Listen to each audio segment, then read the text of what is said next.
And blessings and greetings. Welcome to another edition of King Talk Tuesdays. I'm your host, Andy King, the show with real views, real news, and real talk. We cover so many topics, whether it's education, healthcare, spirituality, economics, and so much more. We stream live every Tuesday here at 8 p.m. on our Facebook page and our YouTube channel. We also air every Thursday on Optimal Channel 70 and Fios Channel 2136. We also stream on a number of streaming services such as Apple TV, Verizon, Roku TV, Amazon Prime, Millennial TV 24, and Clash TV. We're asking you to chime in and leave a thought or a comment anytime you wish. As you watch our shows, our email address is kingtalktuesdays@gmail.com. Again, our email address is kingtalktuesdays@gmail.com. We're going to have a very special viewing this evening, and we're going to be right back after words from a couple of our friends. Revolution of hip hop. Bronx Terminal Market. 610 Exterior Street. Bronx, New York. Tuesday through Sunday. Pull up. The Golden Era, 1986 through 1990. Hi, Frank Perez here from Eastchester Chrysler Jeep Dodge Ram. It's our Durangos Must Go inventory sell-off. Over 145 Dodge Durangos, all trims, all options, all colors, all must go. The all-wheel drive Durango has it all. Style, comfort, cutting-edge technology, and loaded with safety features. Get up to $2,750 bonus cash and even make no payments for 90 days. It's our Durangos Must Go inventory sell-off. Eastchester Chrysler Jeep Dodge Ram. Pay the least in the East.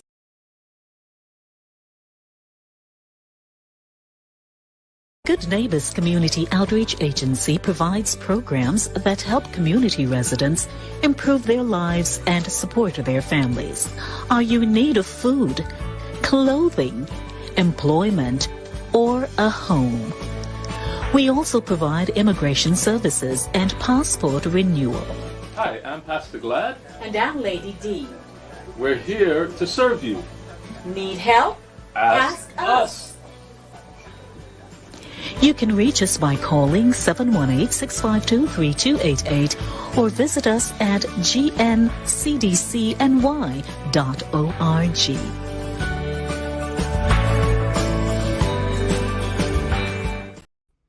Well, welcome back to King Talk Tuesdays, the show with real views and real news and real talk.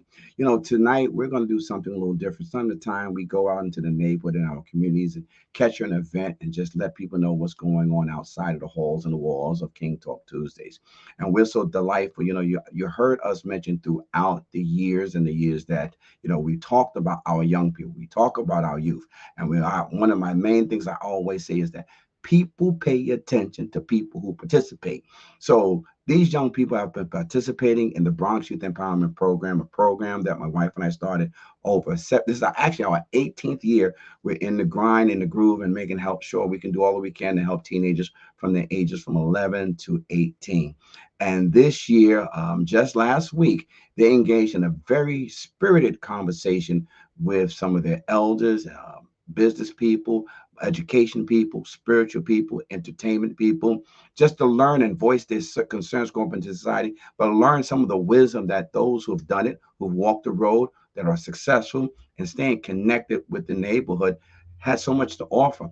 I was so proud of these young people. They prepped themselves, they engaged themselves, they studied, they put information together, but more importantly, they delivered. So often that we get teenagers who put them on stage at 11-year-old or 12 or 13, and the nerves get to going and the raking and the shaking, but they pulled it together, sitting in front of hundreds of their peers and been able to have a strong conversation, an informative conversation, an educated conversation to get the wisdom from all those guests that showed up for them. So I'm grateful and thankful for the young people of the Bronx Youth Empowerment Program as they delivered on the 17th annual Youth Speaks 23 Forum. So everyone, thank you for tuning in tonight. Sit back, enjoy our young people do their thing on Youth Speaks 2023.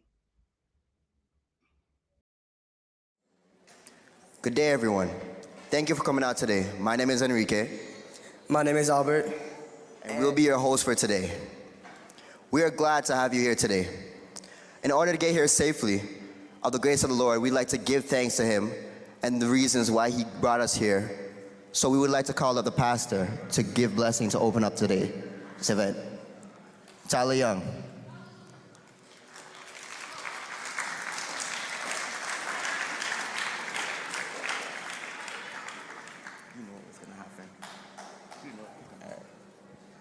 Good day. Please bow your heads in prayer. Lord, I first want to say thank you. Tomorrow is never promised, but you give it to us anyway. I want to say thank you for having these amazing scholars, these kings and queens, and this youth speaks today. Watch over us as we spread our wisdom, and let's all work together so we leave here different from how we came in. In Jesus' name we pray, amen.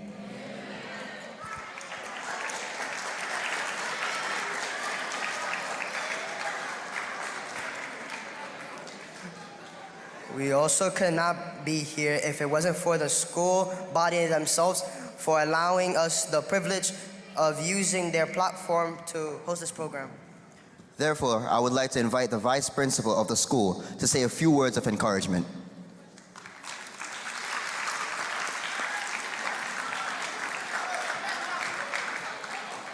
You've been waiting a long while on this. Hi, good morning and welcome everyone and visitors. We are so happy to be here again this year, celebrating the Youth Empowerment Program. I just want to say, you know, oftentimes we hear the word empowerment used so loosely. However, this group that has come together, truly, if you wanted to know the definition of empowerment, this is what they do. Testing, okay. I've known this group to come together and do great things in our community. They come together for the holidays and gather toys for children in need. On MLK Day, the day of service, they come together and provide services for families in need. And another important thing they do is educate themselves about how to make great changes in our community through their legislative work. And so when you think about empowerment and community service, just look at this group and they truly define what it means to be a community organization, truly empowering our youth to do great things in their own communities. We are so happy to have you. Have a great day today. Thank you, Ms. Vice Principal. At this time, I would like to invite YEP's Vice President. Could you please come to the stage?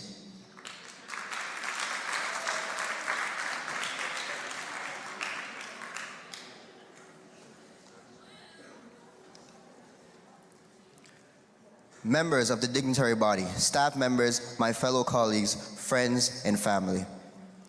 Pleasant day to you all. And welcome, and thank you for joining us today. I am the president of the Bronx Youth Empowerment Program, and I am glad to have you here today. And this is the vice president of the Bronx Youth Empowerment Program, Christina Brown.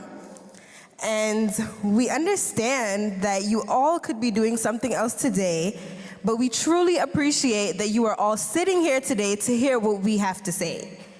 So before we get started, I just want to give you a brief overview of what Youth Speaks is about. So Youth Speaks is a youth-run forum that allows our youth to voice their concerns growing up in today's society. We'll be asking our questions and voicing our concerns to distinguished members of our community, and we'll also be getting answers to our real questions that we have. Thank you, Ms. Vice President. At this time, we would like to invite the family of Correa to come to the stage.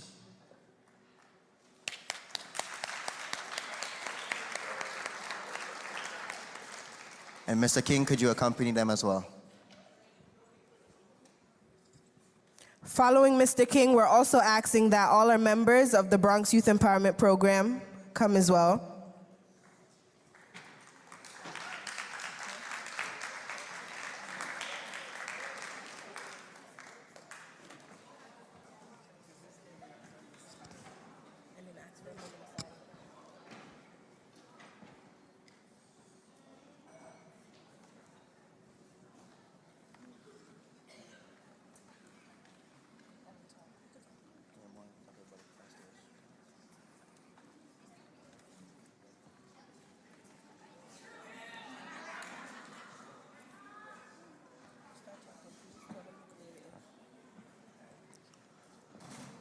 Sadly, recent tragedies has happened, and we lost one of the first YEP members. In YEP, everyone is like a family. And to know that we lost a brother, or a big brother at that, it shook us to the core. Many of us didn't have the privilege to know Corey, but from what we heard, he was a genuine young man. He had dreams like all of you in this room, and he was on his way to pursue those dreams. But sadly, he was taken from us. We know losing a loved one is never easy, but we would like for the family of Corey to look at his death not as a burden, but his life as a gift for what he has done for us. Look at this time as his gift for rest. This is his gift of rest. He's done so much for us. And now, his biggest gift is being able to look down on us and help us from above. He's there watching, and he will guide us.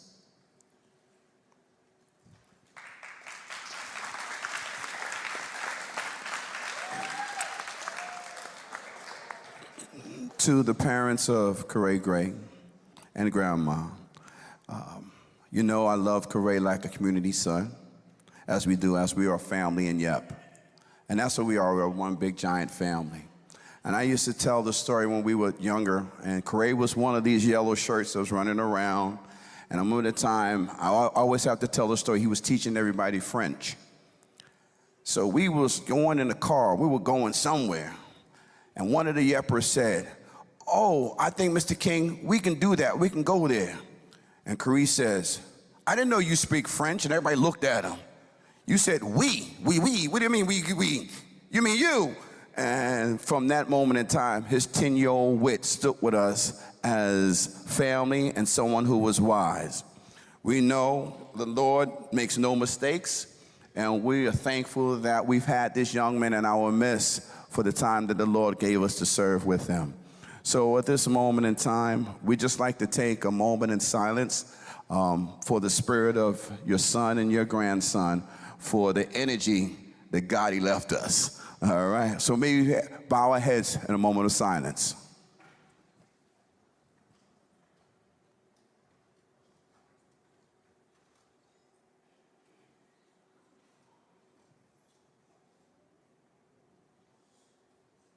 Thank you. And with that being said, it gives us great pleasure on behalf of the Bronx Youth Empowerment Program, founder, myself, to give you this award. Our people pay attention to people who participate. Posthumous award in honor of all the love, time, energy you gave to help us and unite your fellow brethren and sisters. Your manners and style will always be respected. Furthermore, as an original member of the Bronx Youth Empowerment Program, your spirit forever will be in our hearts and mind. To Corey Denmark Gray Nelson, given the 17th day of May 2023, at our 17th annual Youth Speaks, Andy King, co-founder, and Neva Shillingford King, co-founder.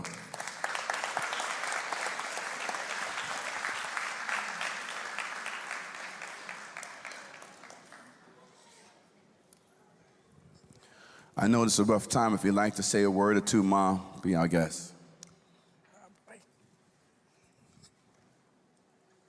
I wasn't prepared. If you know Corey, you will love him. Genuine, honest, caring.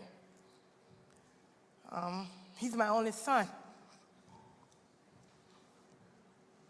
God called him home early.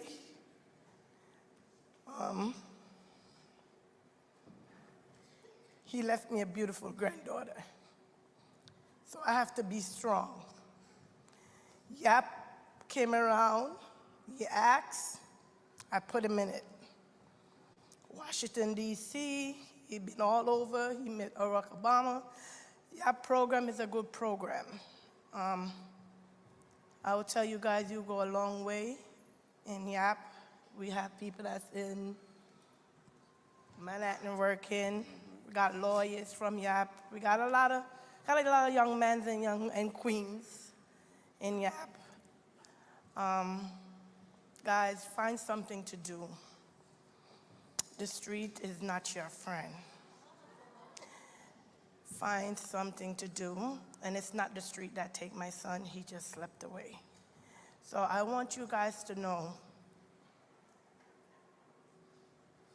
you can always find someone to talk to.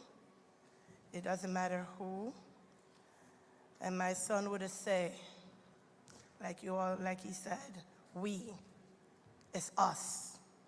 And we as black men, young ladies, we need to stand tall and look forward. We got lawyers in here, we got doctors, got nurse. He was on his way to be in the Army. And, you know, things happen. So I'm not gonna question God. I'm just gonna keep pushing forward.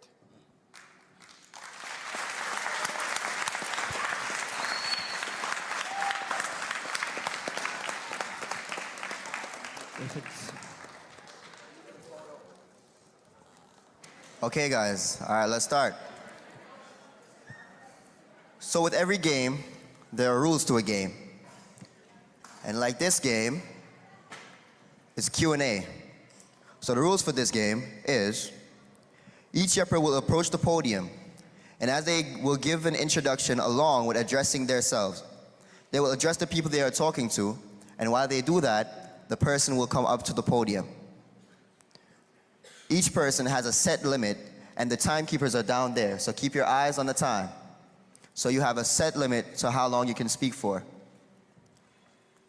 At this moment, I would like to make sure everyone is ready for what we're about to do. So everyone's straight. Everyone is ready? Yeah. I'm not hearing you. Are you guys ready? Yeah. That's what I'm talking about. All right. So could we have our first speaker, please?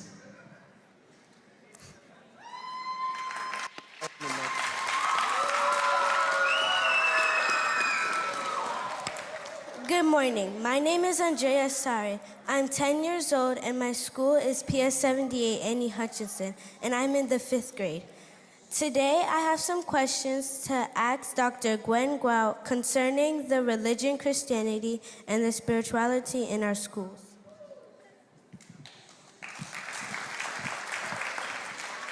Thank you. Okay. Good morning. My name is Dr. Gwen Gout. I'm a Christian counselor, therapist. So what that really means, and first I want to get to your question secondly, what that means is that I use the Christian therapy process to address issues, whether it's mental health, family issues, suicide, anything, but I use the biblical principles to counsel and do therapy. Now, to ask this young lady's question, we all have our lives to live. We have to make some decisions how we want to live our lives. Spiritually, I'm a minister. So spiritually, I look to Jesus Christ. I'm not here to promote anything, but to look inside yourself and to see what you can offer and use your abilities to give back to the society. Did that answer your question? No, yes, no? Okay, thank you.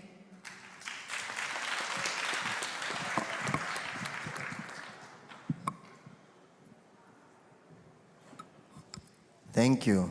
The next speaker we have is Mr. Akeem.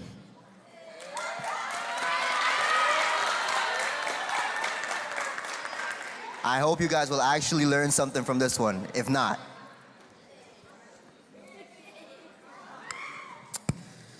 good morning, everyone. My name is Akeem Buchanan. I am 13 years old.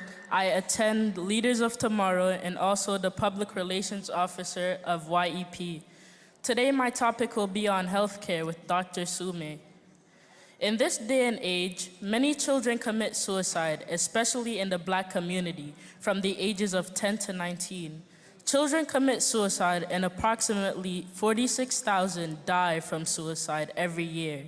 And the ones who survive are left with serious emotional, physical, and economic impacts.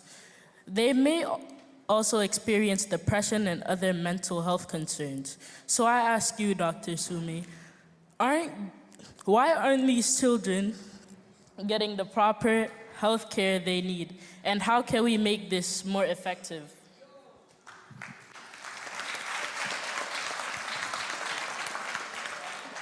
Thank you very much. I'm happy to be here. Dr. Some is my name. I'm a medical doctor here. Actually, I spent most of the time here in the Bronx, so I'm happy to be back. Thank you very much, Andy. So to your question about mental health, incidentally, I was discussing it with one of my panelists here earlier today.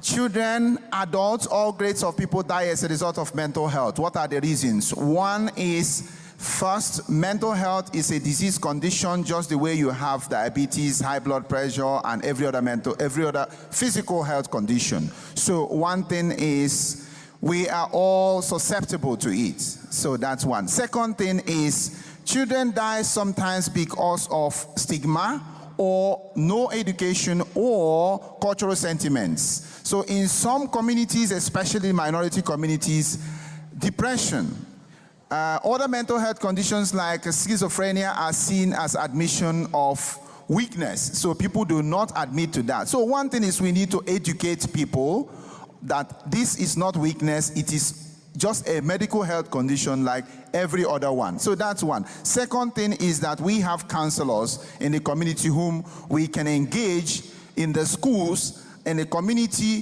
for easy and quick identification of vulnerable people. That's another way. Then for families, the parents need to be educated that there are services for this.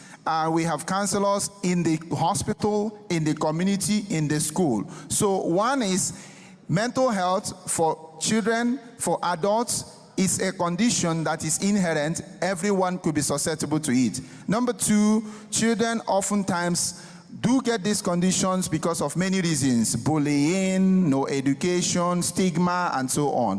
Third thing is there is proven treatment. There are counselors, there are services. So nobody should wallow in ignorance. Thank you.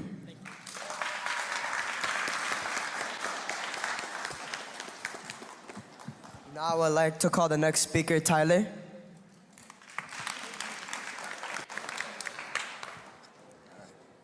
Good morning. My name is Tyler Young. I'm 18 years old.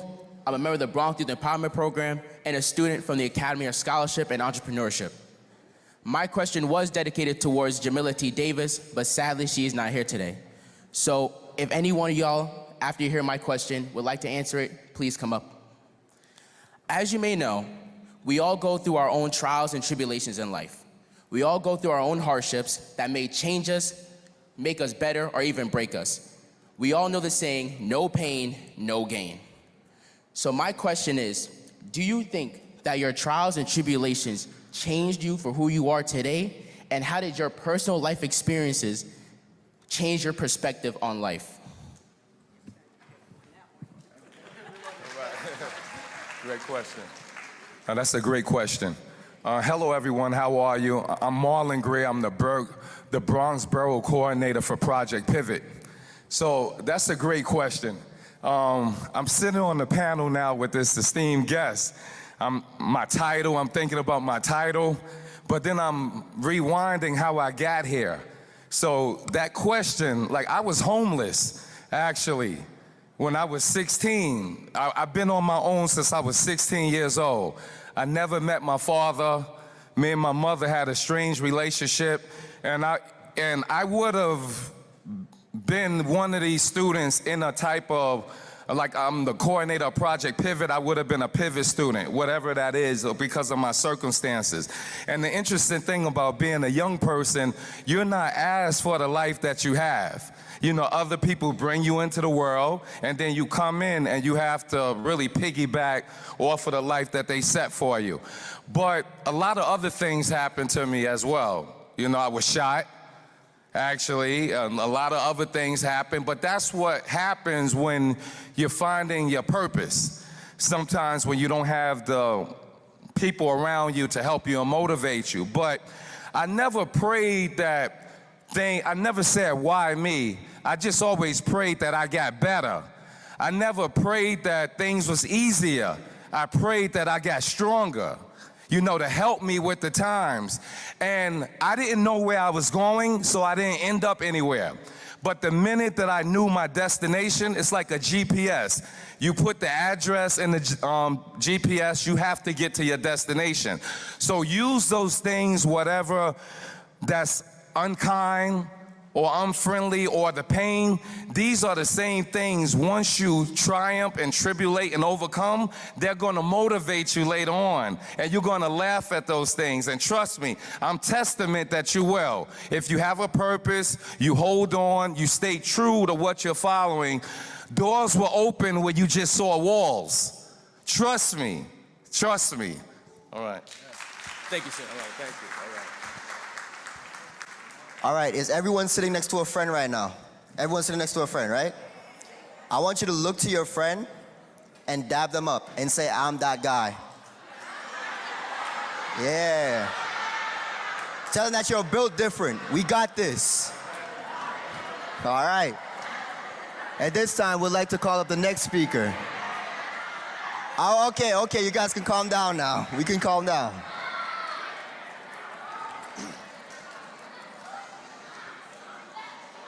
All right, hello. My name is Deshaun Mitchell. I'm from Leaders of Tomorrow, 13. And my question is dedicated to anybody who would like to answer this question. And my question is, do you think that it's technically easier for y'all when y'all were younger, or do you think it's harder for younger people as of now?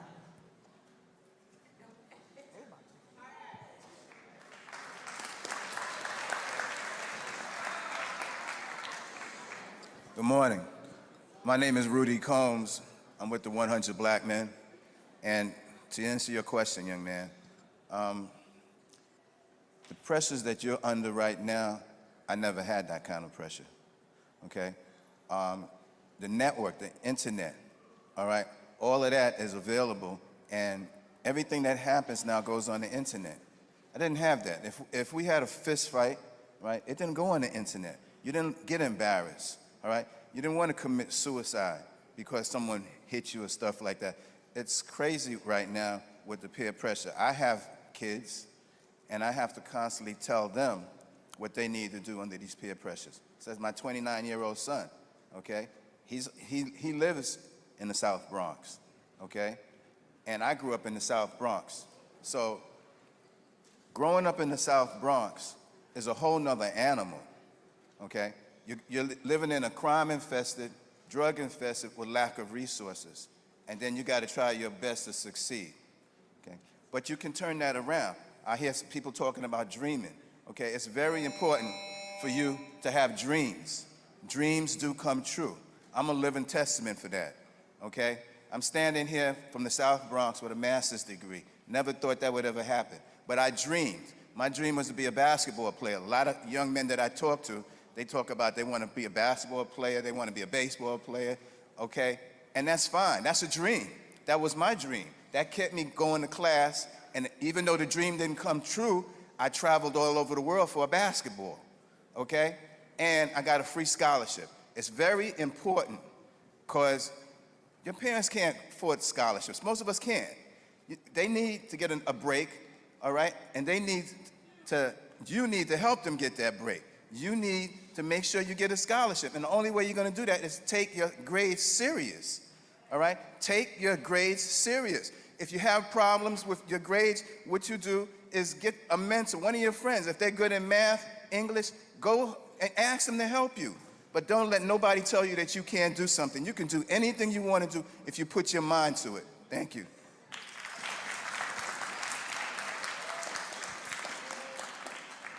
So, I want to ask something. How does everyone feel about that? About your answer. So, your answer made me feel different. A little more, you know, a little better. I want to ask, like, what did you feel after you answered that question? Anyone? How did you feel? You. I felt empowered.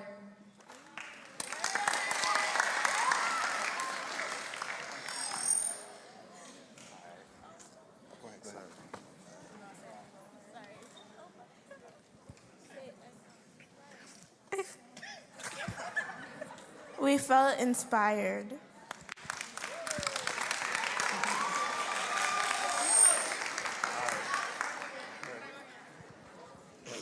I felt more encouraged.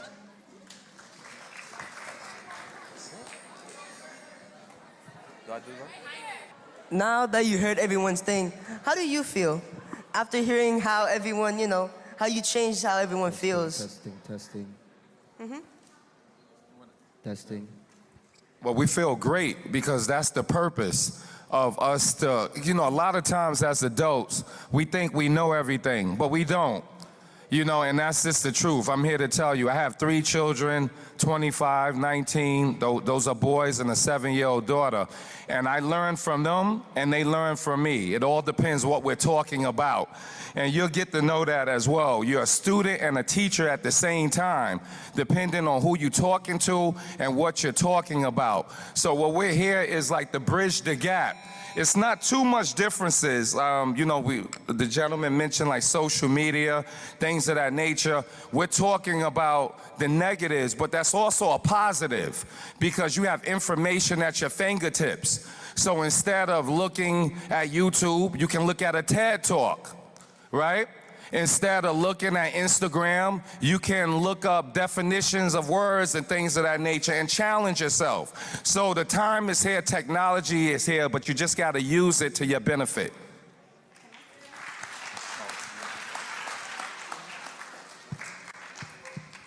I just wanted to mention, if you looked on this panel, I'm the only female on this panel. But in this world, I want the females in this room to know that you can strive and be anything you want to be. I'm not negating the brothers in the room, but I want you sisters to understand, I was born and raised in the South Bronx, okay? I went to all public schools in the Bronx, okay? And I went to college in New York City. So I want you to understand that there's nothing too hard for you to do. If you put your mind to it, you set your goals, and don't let anybody deter you. I was told once that I couldn't do something, and I proved them wrong. It's not about being vengeful. It's about having pride in yourself and doing what you know you can do inside. So if you have a dream, don't stop dreaming. Like this gentleman said, it may not manifest the way you thought it was going to manifest, but if you keep going the right direction, it will open doors that you never even dreamed of. So keep dreaming. Okay, very quickly, just to tell you something. One Greek athlete called Contius Konteras, when he won the 100-meter sprint in the Olympics, they asked him what to say, and he said impossible is nothing. The reason why he said it was when he was born in Greece, he didn't work for 4 years. Some doctors told his mom that he's a cripple, but he did not believe that. He dreamt that he would be a champion. He believed it, he worked towards it, he achieved it and became a 100 meters champion in the Olympics. I'm here as a medical doctor. I sat like you in Africa. I didn't do my medical training here. In a quiz competition, we were asked, what is the tallest building in the world? I raised my hand and said, Empire State Building, New York. Everybody clapped for me. I dreamt of coming to New York, but it was a big dream. Today, I live the dream. If you believe, you can do it.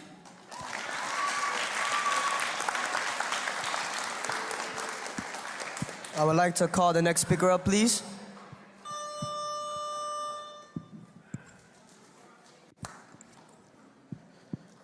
Good morning, everybody.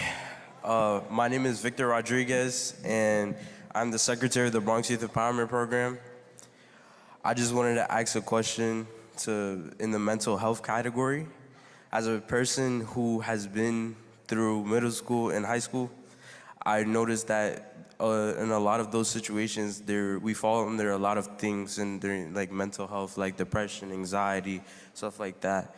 So I wanted to ask, what does mental health mean to you, and what does it mean to you? What is mental health and what it means to you? So.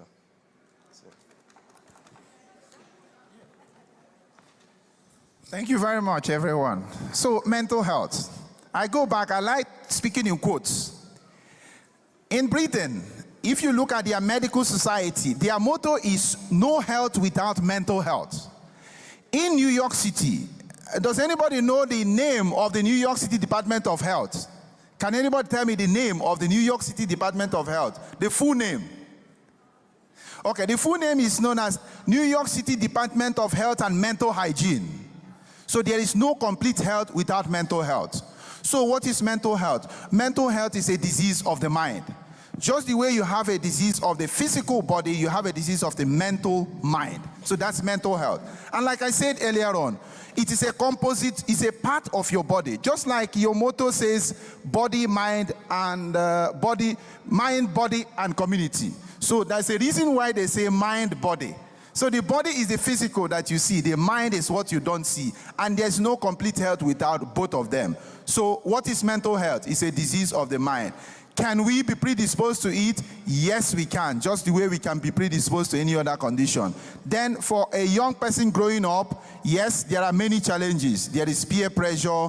There is social disadvantage. We're here in the Bronx, in the community where we feel we are vulnerable. The health disparities, or what we call the outcome in health, is different between many groups.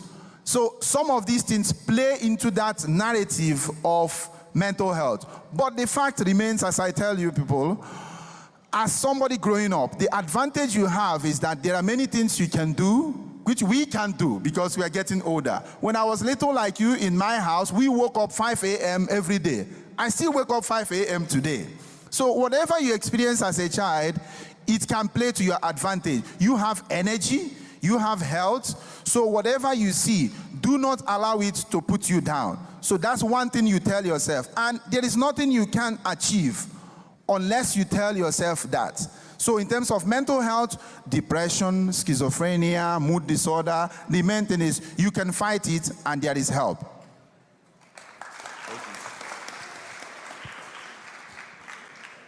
We in Bronx, we believe that building mind, body, and community is important. But there's a reason why we say mind, then body, then community. If you're not mentally fit to take care of everybody else, how could you even lead? You take care of your mind, your body, and then you can focus on the community. I would like to call up our next speaker.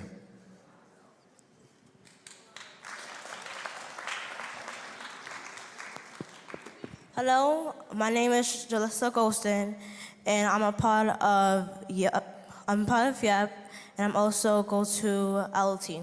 My question is for Melly Mel. The world of rap has changed since you started rapping in the late 70s. The late 70s rapping style is considered old school, but this rapping style is now considered drill. There is a big difference between your generation's style of rap versus this generation's. So the question I'm asking you is, what do you believe is the biggest comparison between your generation of rap versus this generation of rap?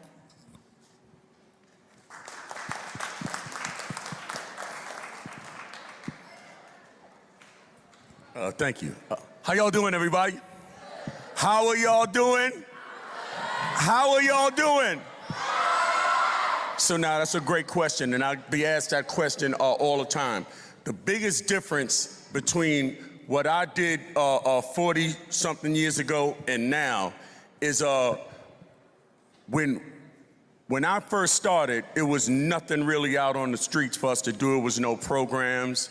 There was no support system, you know. So when we started rapping, actually before I started rapping, I was a dancer. I used to be a b-boy. I used to break dance.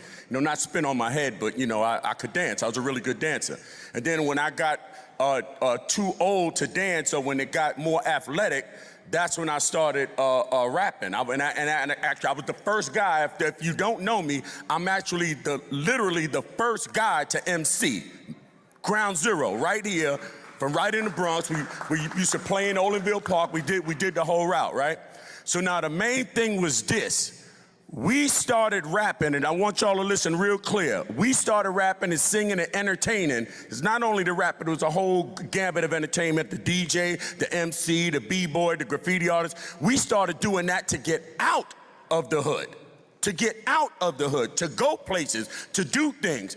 And with that, I went all around the world, did everything I had to do, Rock and Roll Hall of Fame, Grammy Hall of Fame, Record in the Library of Congress, the whole route in the same building with Elvis and the Beatles in them, all the people, Stevie Wonder in them. I used to listen to them on the songs when I was little. I said, yeah, I want to be like that. God is great. We did that. We did all that first. We did it first, right? The difference now is a young man will make a record just to look good being in the hood, and that's the place that we all supposed to get out of here.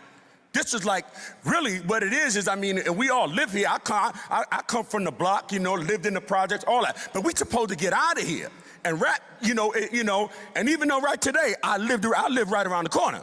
It's not like I'm Beverly Hills. I live right around the corner, but I had a chance to live in Riverdale. That's one of the best places in New York. I have a chance to live in California, so I traveled around. See, nowadays, and I'm gonna use this as an example, a perfect example. They gave a young man $200 and something million. All the things that we talking about right here, he had it. Success, he had a career. He got the $250 something million. And what did he want to do? He wanted to pull out a gun on TikTok because he wanted to be like some of the guys that want to stay here. And he had all the access to leave. He's gone. He's an NBA player. He's a real basketball player, and he wanted to be a fake thug. You see what I'm saying? So now, with that thought in mind, and the quick answer to that question is, if you had everything that you wanted, would you leave or would you want to stay? You see what I'm saying? It's time to go. You can always come back. Like I said, I live around the corner. But what it all boils down to is this. Racism in itself, it works perfectly. It works live and well. You got all these rappers that want to rap, and they use rap to shorten their lifespan. But if you want to be a director, if you want to be an orthodontist, if you want to be a doctor, if you want to be a lawyer, if you want to be a brain surgeon, they can't stop everybody. The white man never held me down. Black people always took what I had because they wanted to have it themselves. And that's how racism works. Racism is, they could hold down everybody here because we all in the same race, and chances are we going to do the same kind of thing. But racism could never hold you down, and it never held Melly Mel down, and that's how racism works. You got to be the first you. Don't be the next thug. Be the first real you. That's how it is. That's what it is. Thank you. Thank you, Mr. Romero. All right, real quick. Who's your favorite drill rapper? Anyone? Just shout him out, shout him out. Who's your favorite drill rapper? All right, okay, guess what? Guess what? They wouldn't exist if it wasn't for people like him. They set the pinnacle. They started it. It has to start from somewhere, so y'all better know these people. Let me just say one thing. Because see, a lot of that drill rap is based on, you know, street people and what they do in the streets, and say we ain't got, you know, the opportunities and this, that, and the other. Now, that may or may not be true, but I'm gonna say this. I grew up on the same streets, and back then it was hard. It's harder for y'all now because everything is so easy that you just not seeing the whole picture. But me in my life, I made 62 years old yesterday, right? In my whole entire life, I never shot nobody, I never stabbed nobody, I never sold drugs, and I never been to prison. And do you know why? Because that's what you're supposed to do. You're not supposed to be on the streets killing, selling drugs. You're not supposed to be calling women out their name. You're supposed to live a nice, normal life, and that's what I did, and that's what they don't do. So now, it's not, you can listen to the music, but don't live that out, because most of the guys that did that music, guess what? They're dead. You're still alive. Live your life. It's a great place to be as long as you take the time to live it. Thank you very much.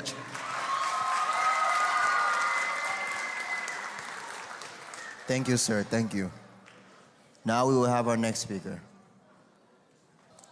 Hello and good afternoon. Principal Birnot, Principal Nira, LOT, NBE, PS78, PS-MS89, and everyone who is in attendance. My name is Germani Frazier. I am 12 years old, and I am a proud member of the Bronx Youth Empowerment Program from Leaders of Tomorrow. Today, my question is directed to everyone and Project Pivot. Project Pivot promotes that they offer counseling, mentoring, and learning opportunities through recreational outings, sports, and arts programs. So my question for you is that what if people are not for these programs? For example, if kids would like to be able to have chances to meet esteemed, profitable staff with connections to people who are major significant, along with substantial events that look good in high school and resumes, etc.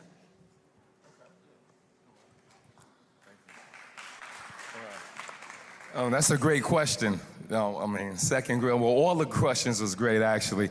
But yeah, so basically, I represent Project Pivot, like I said.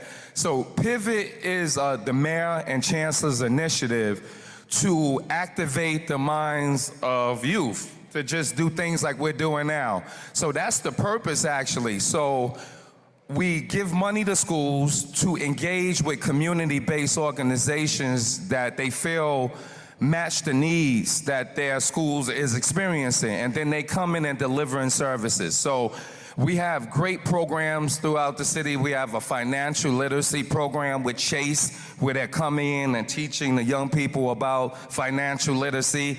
We have career exploration programs where people are learning their skill set, and then you're finding jobs that match your skill set, because that's another thing, careers.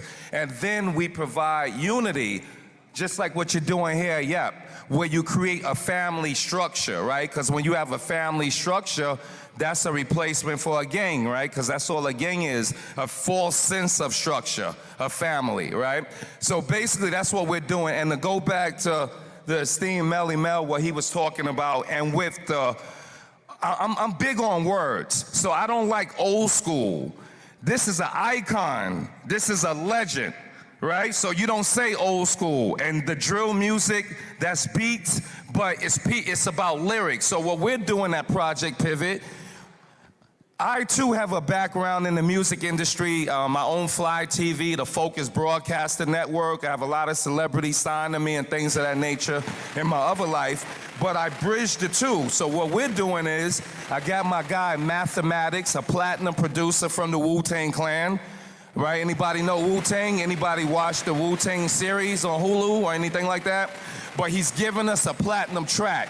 So Project Pivot, we have a pivot towards peace song. I'm not really anti things, I'm pro things, right? It's the same energy. So I won't be against guns, but I be for pro peace, right? It's the same energy, I just use it to a positive, like things that I don't enjoy, I don't like, I don't even think about it, I don't talk about it, and then it don't find me. Like attention goes where your energy flows, but that's another thing. But we're doing this pivot towards peace. So each and every one of you in here, if you write songs or if you rap or anything, you're going to have an opportunity to enter into this contest. And then the winner gets a track from Wu-Tang Clan, like I said, and they also get to perform at the Apollo in June with DYCD. So we're doing all type of events to try to activate the minds of young people. That's why I'm here. We need to hear things of that nature. So if you want a program at any of your schools, go to your principal, go to the parent coordinator, the AP, let them know what type of programs you want. They will contact us, the superintendent, and we'll make sure you have those programs. All right? Okay. My last question is for Dr. Gwendolyn Gate. I learned that you got a degree, a doctorate in philosophy. So my question to you is, why did you choose the spiritual path to write a book about God when you could have been a doctor or etc.? And what advice do you have for young kids and people who want to try to get closer with God?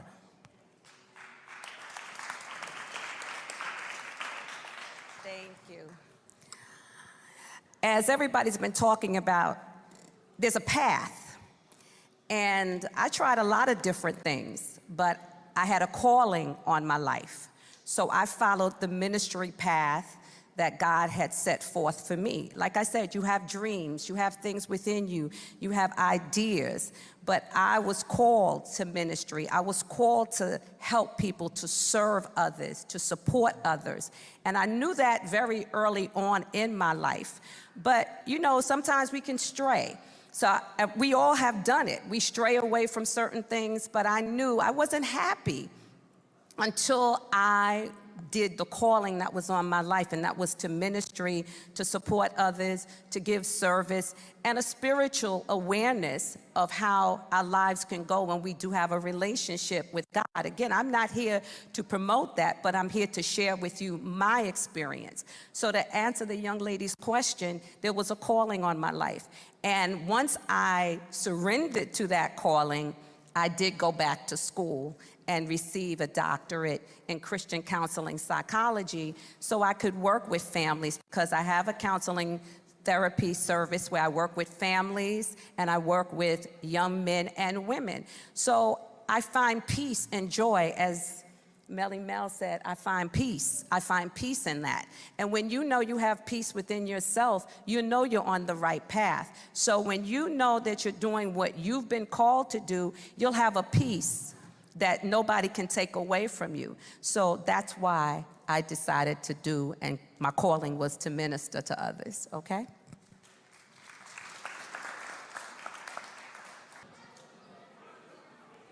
Here you go, Mr. King. Can I get a yep? Yep.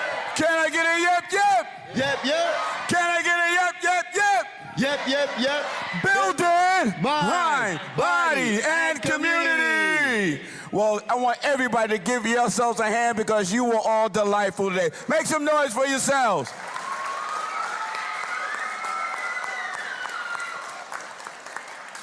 I want to say thank you. We've been doing Youth Speaks. For those of you who are new to this is your first time, the Bronx Youth Empowerment Program was founded. And I was walking around, and some of y'all were digesting the information, and some of y'all had your heads down. So I'm asking everybody to put their heads up for a second. I just want your attention for the next 3 minutes. Just put your heads up.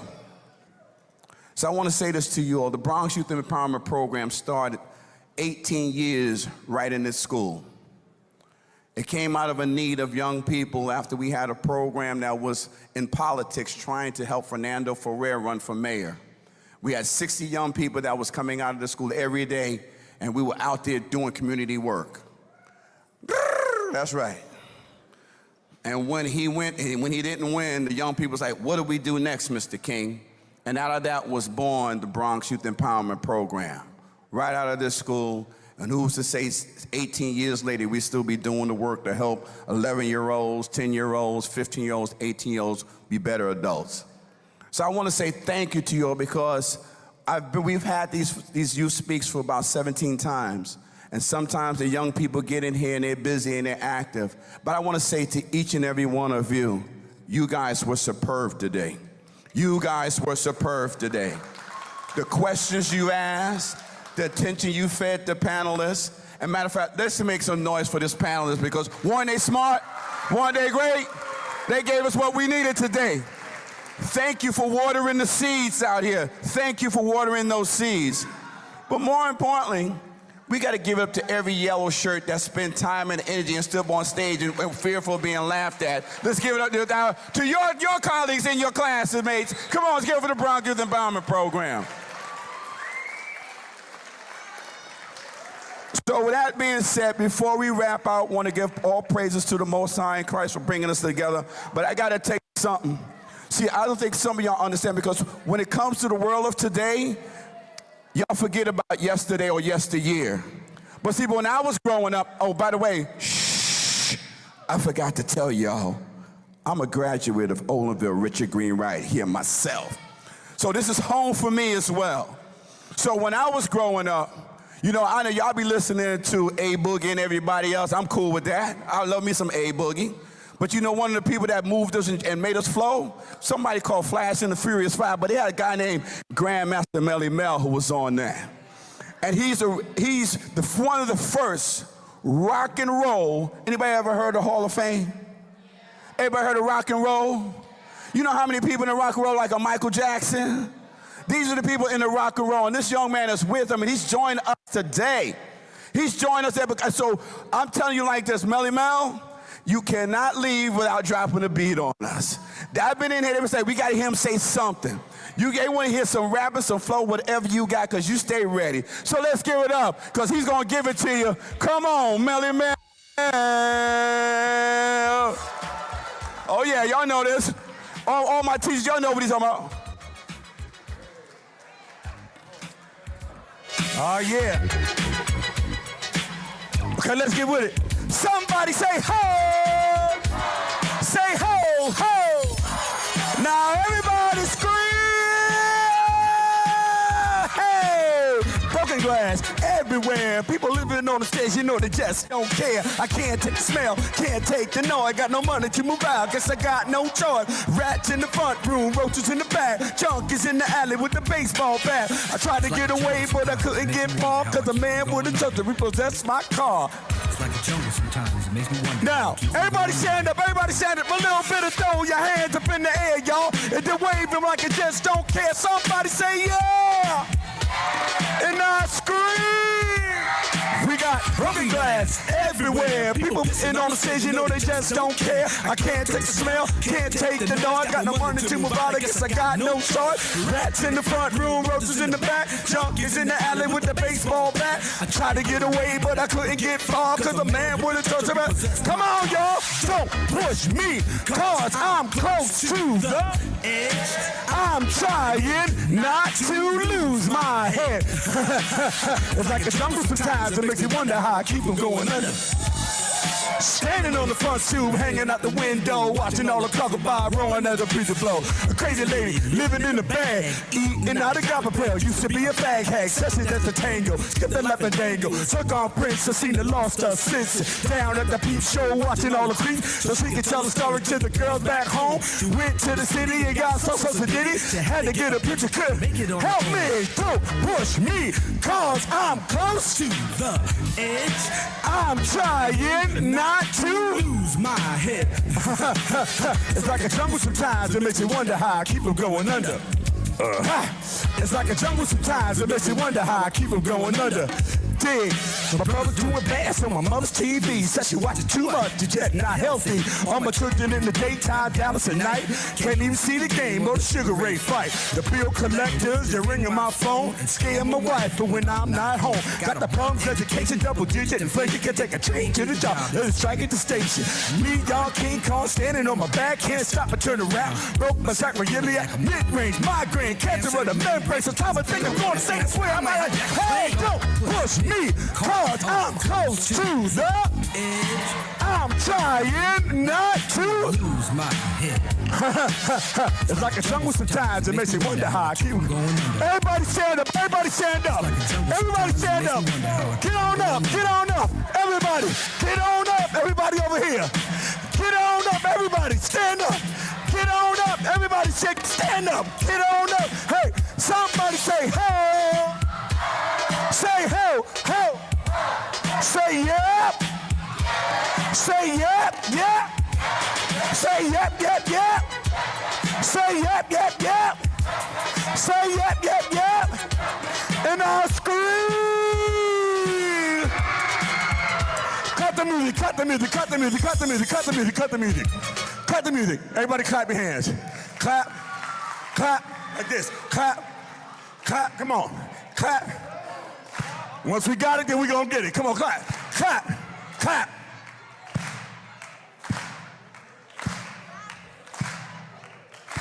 Okay, let me just say this here. Keep clapping, y'all. A child is born with no state of mind, blind to the ways of mankind. God is smiling on you, but he's frowning too, because only God knows what you'll go through. You'll grow in the ghetto, living second rate. Your eyes will sing a song of deep hate. The places you play and where you stay looks like one great big alleyway. You'll admire all the number bouquet, third pimps and pushers and the big money makers, driving big cars, spending 20s and 10s, and you want to grow up to be just like them. smuggler, scramble burglars and gamblers and pickpocket peddlers, eat the panhandler. You say I'm cool, I'm no fool. Then you wind up dropping out of high school. Now you're unemployed and you're on non-void, walking around like your pretty boy Floyd. Turn stick-up kid, look what you done did. Got set up for the 8-year bid. Now your manhood took your made task in the next 2 years as an undercover man being used and abused. Served like hell till one day you was found hung dead in the cell. It was plain to see that your life was lost. You was cold and your body swung back and forth. But now your eyes sing the sad, sad song. How you live so fast and die so young. So don't push me, cause I'm close to the... I'm trying not to... like a jungle sometimes, make me wonder how I keep them going under. Like a jungle sometimes, make me wonder how I keep them going under.